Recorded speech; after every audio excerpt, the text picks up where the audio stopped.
Assalamualaikum warahmatullahi wabarakatuh. Untuk tajuk kecerunan dan luas di bawah graf, ada dua bentuk graf yang awak kena faham. Okey, yang pertama ni cikgu nak tunjukkan graf jarak melawan masa. Okey, macam mana bentuk graf jarak melawan masa? Okey, macam ni. Kenapa dia panggil jarak melawan masa? Sebab jarak berada pada paksi Y, masa terletak pada paksi X. So, ini adalah graf jarak melawan masa. Mana garisan grafnya? Garisan graf ni yang solid ni. Ni adalah graf jarak melawan masa ni. Ni garisan ni. Garisan ni. Dan garisan ni. So, kalau tengok kat sini ada dua garisan. Maksudnya dia buat dua pergerakan. Daripada saat yang kosong kepada saat yang kedua, dia ada satu garis lurus. 2 hingga ke 5 saat, ada satu lagi garis lurus. Dan kecerunannya berbeza. Okey, kecerunan ni berada pada garis yang sengit-sengit macam ni. Ini maksudnya dia ada kecerunan. Kecerunan graf jarak melawan masa ini, kecerunan tu M lah. M dia sebenarnya ialah laju. So, kalau dia nak laju, kita akan guna formula laju, iaitu laju sama dengan jarak bahagi masa. Ini standard soalan dia akan minta. Cari jarak. Jarak ke purata jarak ke semuanya sama. Maksudnya jumlah jarak dia lalui, kita bahagikan dengan masa. Dan formula ini diberi pada senarai formula. So, awak tak perlu risau. Okey, kita dah cerita pasal kecerunan. Kecerunan dia ialah laju. Okey, apa lagi yang kita boleh tahu daripada satu-satu graf jarak melawan masa? Okey, kalau graf kecerunan dia ni menaik, maksudnya dia bergerak daripada asalan dia kepada satu tempat.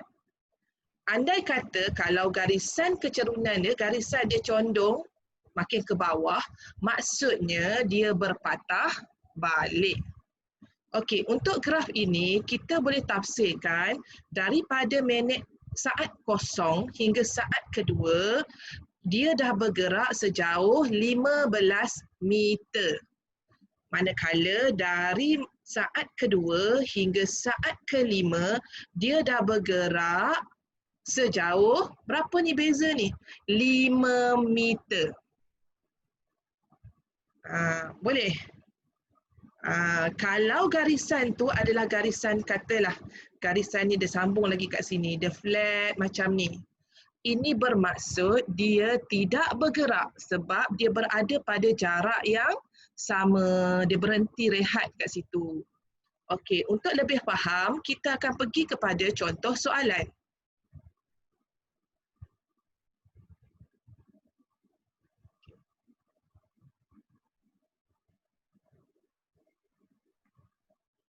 Okey, untuk soalan ini, pertama kita baca dulu dia punya mula-mula tu, pengenalan pada soalan ya.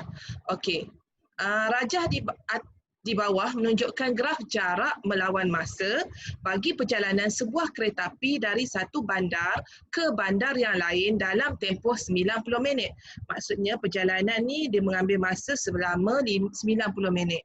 Dan jumlah jarak yang dilalui adalah 150 kilometer.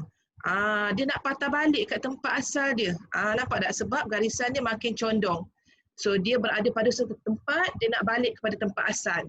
Okay. So, daripada graf ni, kita boleh baca daripada minit 0 hingga minit 40, maksudnya 40 minit yang pertama ni, dia dah bergerak sejauh, daripada 150 jadi 90.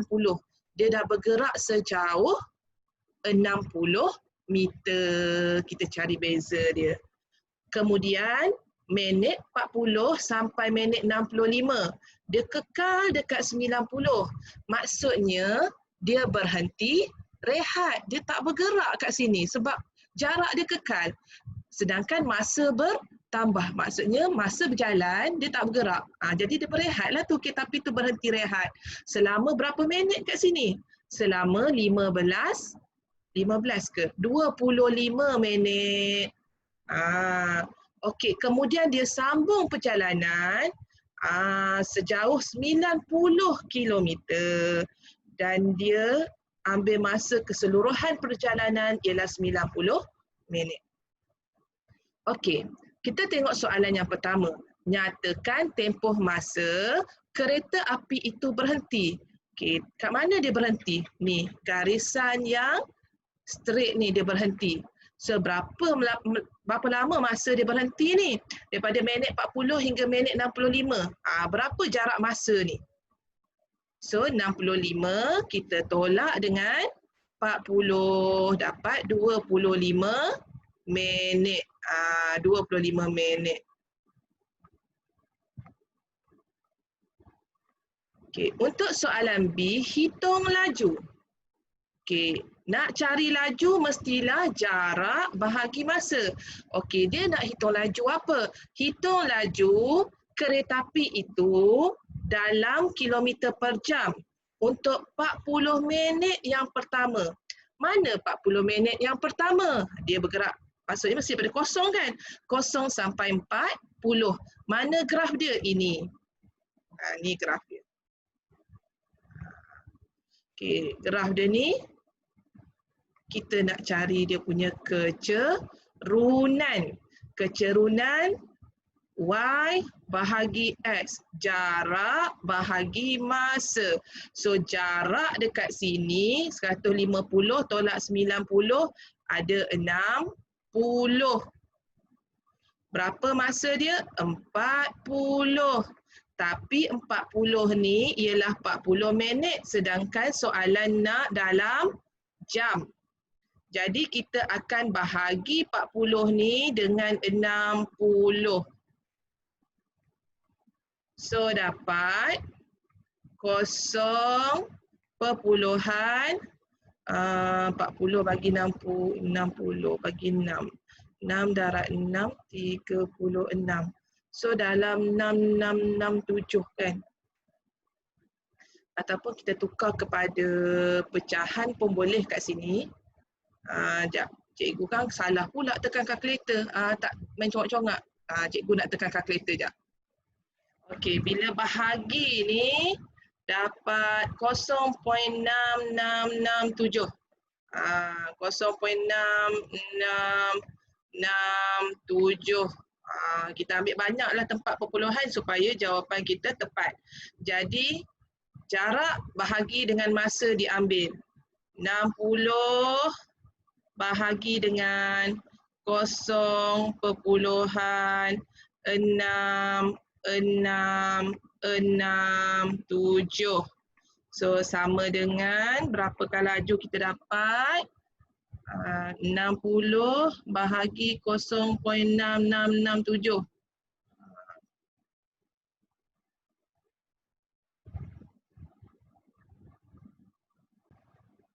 Okey, kita dapat 90 km per jam.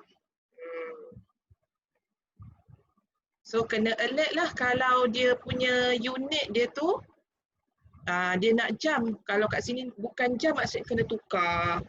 Okey, untuk soalan C. Soalan C dia nak cari jarak dalam kilometer yang dilalui kereta api itu bagi 25 minit yang terakhir. So, ni yang mula. 25 minit yang terakhir inilah sebab 65 tambah 25 dapat 90. Dia nak yang ni. So, berapakah jarak kat sini? Jaraknya ialah 90 kilometer.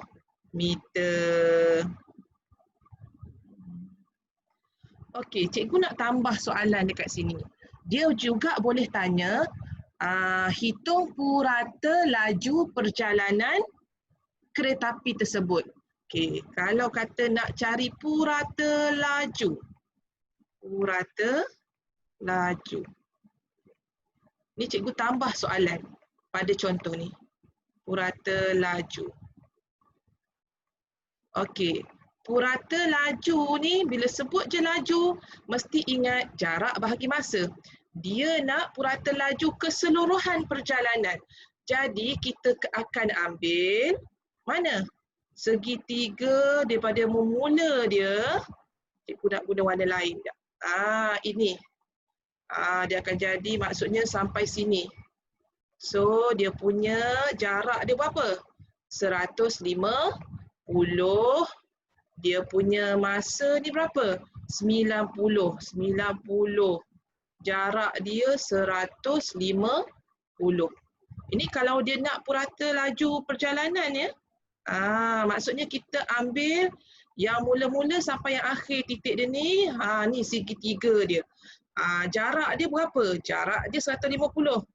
Masa dia berapa? 90. 90 ni minit. Bila tukarkan kepada jam, kita kena bahagi dengan 60. Kita akan dapat berapa jam? 1.5 jam. Jadi nak cari purata laju, jumlah jarak dia 150 bahagi dengan 1.5 jam. So kita akan dapat jawapan akhir 150 bahagi dengan 1.5. 100 km per jam. Okey.